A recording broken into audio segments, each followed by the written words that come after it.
Di awal cerita kita melihat Sulaiman mulai mendekati Isabel. Terlihat juga Isabel menitikkan air mata saat melakukan itu. Sulaiman pun memandangnya dari atas ke bawah. Sementara Hurrem yang berada di luar terlihat sangat sedih melihat Sulaiman berada di dalam pondok bersama wanita lain. Ia berharap agar Sulaiman segera keluar dari dalam pondok. Kembali ke dalam pondok, rupanya Sulaiman menutup aurat Isabel. Dan ia pun segera meninggalkan Isabel. Nalo, tumben Embo tak nolak. Rupanya Hurrem sudah duluan meninggalkan Sulaiman, sehingga ia tidak melihat bahwa Sulaiman sudah keluar dari dalam pondok. Sesi kali ini Sulaiman masih bisa menahan nafsunya. Sementara di dalam kereta, kita melihat Hurrem menahankan rasa sakitnya di dadanya. Mungkin kalian tahu rasanya sakit saat melihat seseorang yang kalian cintai menjadi pengkhianat. Hurrem pun meminta pada Gul Aga untuk berhenti sejenak. Hurrem meluapkan semua yang ia rasakan, berteriak dan menangis sangat kencang.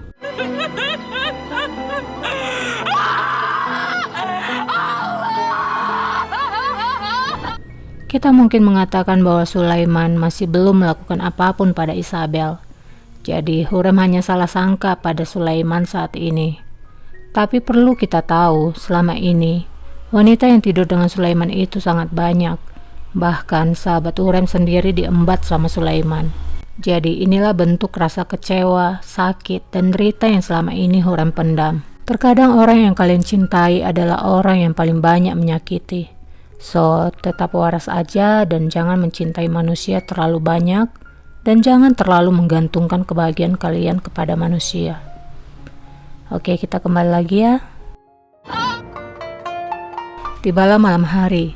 Seperti rutinitas biasa, Hurrem mendatangi kamar raja.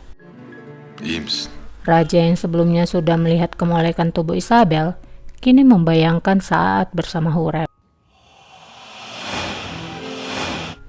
Sementara di pondok perburuan terlihat bahwa Isabel berniat bunuh diri dengan menyalakan api di kamarnya. Beruntungnya saat itu ia bisa diselamatkan. Berita itu pun disampaikan kepada raja. Raja pun meninggalkan Hurrem, bahkan tidak menjawab pertanyaan Hurrem yang menanyakan ia akan pergi kemana.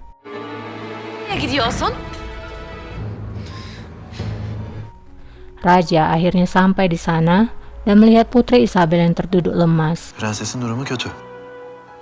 Karena keadaan itu, akhirnya raja meminta Sumbul untuk memindahkan putri Isabel ke istana Hatice sementara waktu. Balibe yang bertugas di sana menggantikan Ibrahim berperang pun melaporkan bahwa kejadian kebakaran ini sudah disampaikan kepada kedutaan. Mendengarkan hal itu, Sulaiman pun menyampaikan agar kedutaan tahu bahwa Isabel tidak bisa diselamatkan.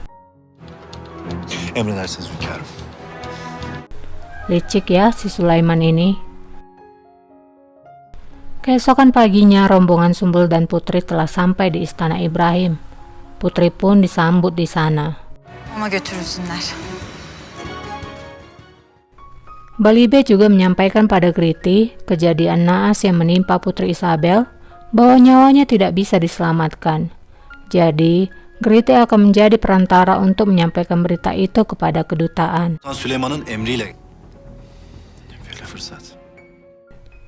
Di istana Ibrahim, tampak Mustafa datang mengunjungi Hatice dan juga menyapa Isabel di sana.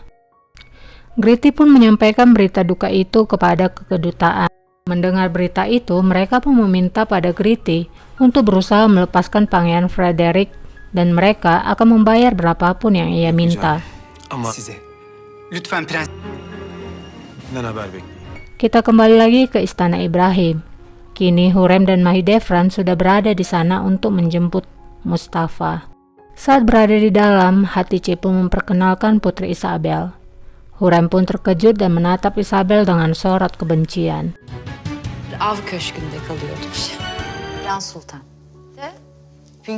Setelah Hatice memperkenalkan Hurrem dan Mahidevran, Hurrem pun segera meminta izin ingin kembali segera dengan alasan perutnya sedang sakit. Di penjara, Gritty menyampaikan berita duka atas meninggalnya putri pada pangeran. Pangeran pun tidak bisa menahan kesedihannya dan meminta Gritty agar mengeluarkannya.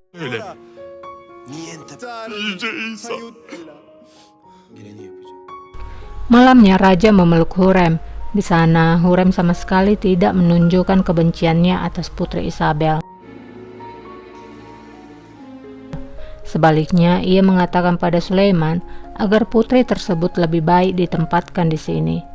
Raja pun hanya ingin menghabiskan malam bersama Hurrem dan tak menghiraukan perkataan Hurrem.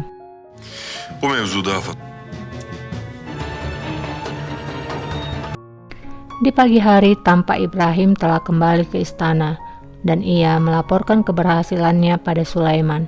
Kemudian Ibrahim pun sampai di istananya dan mendapati bahwa patungnya ditutupi oleh kain.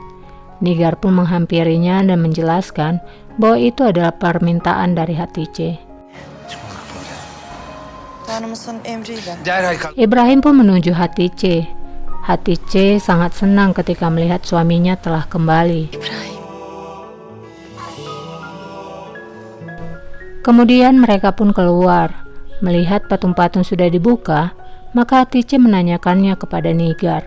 Lalu Ibrahim pun mengatakan bahwa ialah yang memerintahkannya.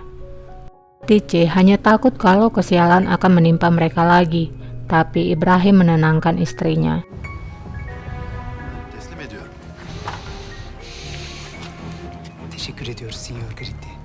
Malamnya, Hurrem bermimpi melihat Isabel yang berada di ruangan Sulaiman.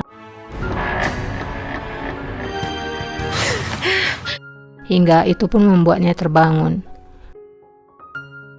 Pagi pun tiba lagi, kita menuju istana Ibrahim, dan di sana ada para pria pasar yang datang karena mengetahui Ibrahim telah kembali, dan lagi-lagi mendapati patung tidak ditutupi.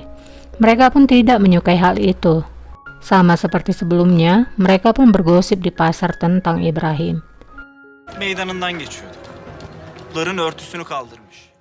Di scene berikutnya terlihat bahwa putri telah dibawa kembali ke dalam pondok perburuan, di mana saat itu matanya ditutupi. Rupanya di sana ada Sulaiman yang sudah menunggu.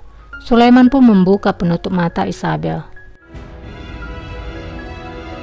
Melihat raja yang ada di hadapannya dan ia dibawa kembali ke pondok perburuan, Isabel pun merasa kesal kepada Sulaiman. Isabel pun mengatakan ia akan berusaha untuk bunuh diri lagi.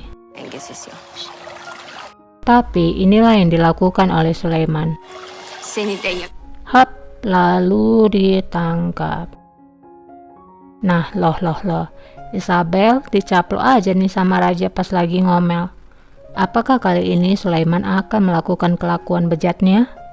Sayangnya ceritanya bersambung guys. Buat yang suka dengan lanjutan cerita ini, boleh dong di subscribe supaya setiap kali aku upload video, kalian dapat notifikasinya. Terima kasih udah subscribe, terima kasih udah nonton. Sampai jumpa, bye.